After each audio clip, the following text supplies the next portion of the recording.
Hey everyone, Nigel and Luke here, and welcome to Crime Zone. As you may or may not be aware, Luke and I are taking a much-needed vacation this week, and as a result, won't be doing our normal releases. However, instead of just leaving you all with nothing, we thought it might be cool to instead make a compilation video of some of the Crimes of the Week cases that we thought were the most tragic, interesting, and memorable from the month of May. Keep in mind that the segments have not been edited since they appeared in their respective lists, so references to specific days of the week as well as other small details may no longer apply. We hope you enjoy this list, but if you're craving more crime news, don't worry. We'll be back to our usual schedule next week.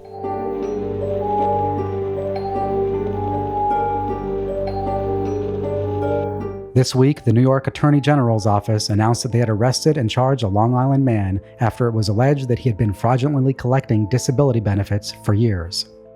According to reports, 50-year-old Anthony Ragusa first filed for disability benefits in 2013 after he claimed that he had fallen while working as an electrician and suffered injuries that made him unable to work. Ragusa claimed that these injuries were so severe that it was difficult to put on shoes and that he could not walk or even sit still for more than 15 to 30 minutes at a time. Between 2015 and 2020, he reiterated these claims and continued to receive disability payments. While Ragusa was apparently too injured to work, he had no problem continuing to own and operate his limousine company based in New Hyde Park. Then, in 2017, he began training to become a professional bodybuilder. Ragusa's egregious lies were finally exposed after authorities discovered numerous pictures of him on his wife's Instagram. In the photos, he could be seen hanging out with his wife at the gym, working out, and going to the beach, among other places. With an overwhelming amount of evidence in hand, authorities arrested Ragusa, and he now faces charges of grand larceny and offering a false instrument for filing.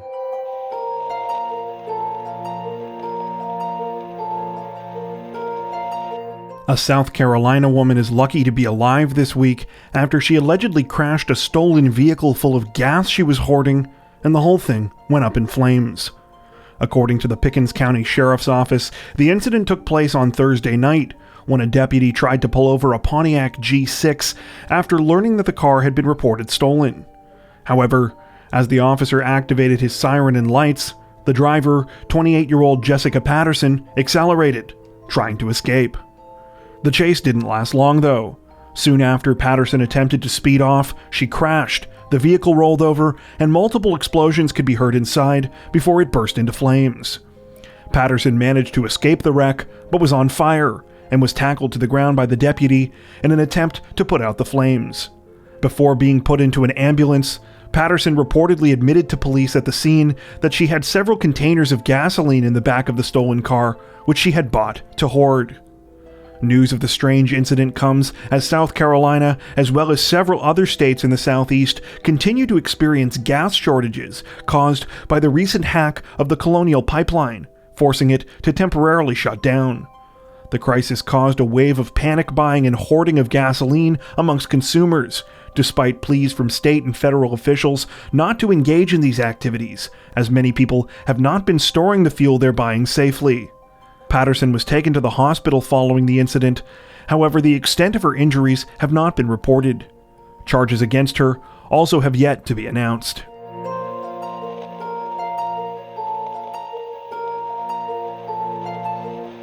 A terrifying story of child abduction took a decidedly strange turn this week after it was discovered that the couple who had initially reported the crime lied about the kidnapping in order to get their stolen vehicle returned to them more quickly.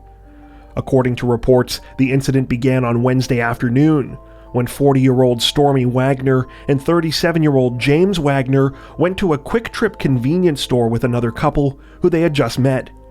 At some point, the unnamed couple left the store, driving off in the Wagner's 1999 Ford F-250. Apparently believing that the authorities would not put sufficient resources towards finding the truck, the Wagners decided to motivate them, saying that an 18-month-old girl that was left in their care had also been taken along with their vehicle. Police began searching for the missing child and truck immediately, and didn't even have time to issue an Amber Alert before they managed to track down the stolen vehicle in a nearby neighborhood. The unnamed couple who had taken it were located in a house close by. However, there was no sign of the missing child. When police began to question all 4 people involved in the incident, they quickly realized that things didn't add up. That's when they discovered that the kidnapping part of the crime was totally fabricated. In a complete reversal of fortunes, police announced on Thursday that the Wagners had been arrested and would be charged with making a false report after wasting the department's resources. Meanwhile, the unnamed couple that stole their vehicle had not been charged, though that could still change based on the decision of the Maricopa County Attorney's Office.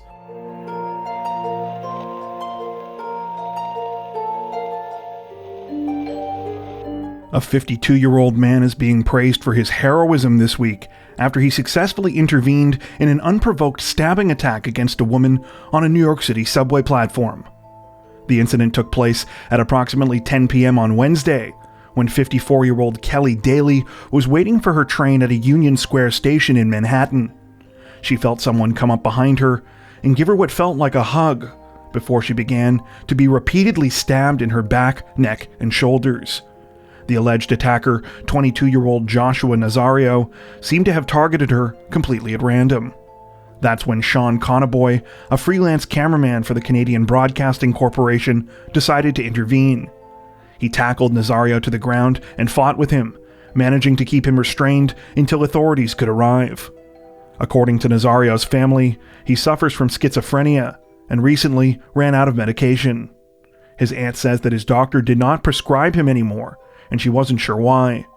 She also said that Nazario had never been violent in the past. Thankfully, Daly was rushed to the hospital and was reportedly treated for non-life-threatening injuries. She is expected to survive.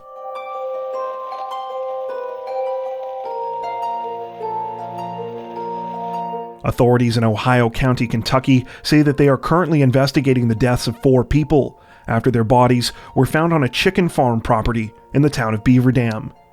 The incident began when local police received reports of a shooting at about 4:30 p.m. on Wednesday. When they arrived, they found 3 people dead from apparent gunshot wounds outside of a residence on the property and discovered that a nearby barn, which was also located on the property, was engulfed in flames. When firefighters managed to extinguish the blaze, they found the badly burned body of the 4th victim inside. The 3 shooting victims have been identified as 20-year-old Hunter Owings, 44-year-old Nora Owings, and 66-year-old Calvin Leisure Jr. At the time of this recording, neither the name nor the cause of death of the 4th victim have been released. Few other details about the incident have been reported, and police say that they're still trying to figure out what happened. In particular, it is said that they are attempting to determine whether they are dealing with a homicide or a murder-suicide. According to reports, the property where the incident occurred is a farm that supplies chickens to Tyson Foods.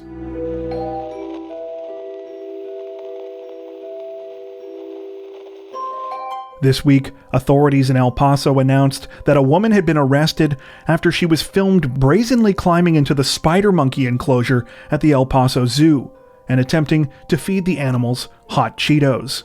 The woman, who has since been identified as 26-year-old Luz Elizabeth Ray, reportedly got into the enclosure after making it past the fence, bushes, and moat that currently separate the monkeys in their exhibit from the zoo's guests. El Paso police announced that Ray had been arrested for criminal trespass on Thursday, a few days after the clip of her in the spider monkey enclosure went viral. Zoo officials said that they couldn't let the behavior go unpunished, pointing out that there were significant dangers involved in the stunt for both Ray and the animals. They also say that they may now have to increase the barrier sizes around the exhibit to prevent further trespassing attempts, something that will likely diminish the visibility of the exhibit for all guests. It was reported that Ray has also since been fired from the personal injury law firm where she worked. The company said in a statement that they did not condone her irresponsible and reckless behavior.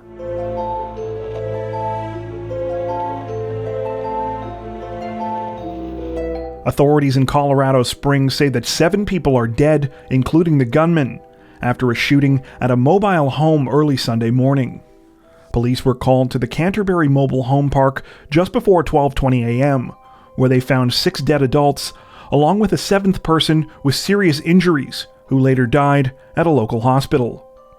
According to reports, a woman who survived the shooting, 28-year-old Nuvia Marquez, told investigators that she and her family were celebrating 3 family birthdays at the time of her attack. The celebration was for her brother Melvin Perez, who was supposed to be turning 31, and her mother Joanna Cruz, who was supposed to be turning 54. Melvin and Joanna were both killed in the shooting, along with Nuvia's older brother, 21-year-old Jose Gutierrez, Melvin's wife, 32-year-old Myra Perez, and Myra's brother and sister, Jose and Sandra Ibarra. Though the suspected shooter's name has not been released at the time of this recording, he is reportedly the boyfriend of Sandra Ibarra. A surviving member of the Marquez family described the man as quiet and serious and said he always carried a gun. A motive behind the crime is still being investigated, but it is believed that the suspect entered the mobile home where the family was celebrating and then opened fire before turning his weapon on himself. According to the New York Post, a fundraiser to help raise money for the family's funeral expenses had collected more than $7,500 by Monday morning.